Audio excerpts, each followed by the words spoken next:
Samsung wameiponda Apple baada ya kuachilia simu zao mpya za 17 series na wametweet hivi. Ngoja tupitie tweet zao. Tweet ya kwanza inasema 48 megapixel times 3 still doesn't equal to 200 megapixel. Wakamalizia na hashtag ya I can't, kwamba wakimbatiza iPhone yeye kuwa hawezi.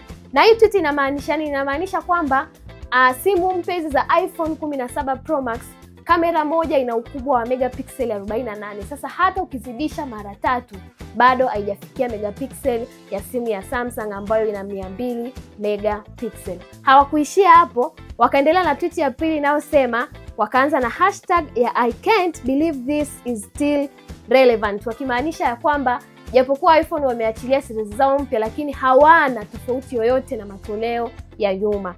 Hawakuishia hapo, wakatweet zaidi wakisema let us know it when it fold, wakimaanisha ya kwamba wawajulishe kwamba ni lini simu zao pia zitatoka zikiwa zina fold hivi. Lakini hiyo sio tweet ya mwisho.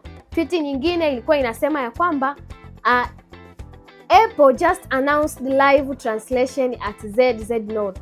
All we can say is welcome to the party. Hii tweet inamaanisha ya kwamba Apple walivyo introduce live translation yao kwenye simu zao bado zilikuwepo kwenye Samsung S25 Ultra. Kwa hiyo wao ni kama wanawakaribisha kwenye party au wanawakaribisha kwenye kitu ambacho walisha kianza.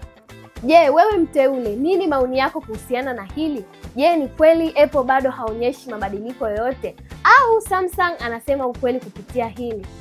Tunasubiria komenti yako hapo chini, lakini pia usisahau kupita bila kutufollow, kulike na kushare na wengine ili kuendelea kupata taarifa zaidi. Asanteni sana, karibuni Mtui Store mteule, tunakupenda.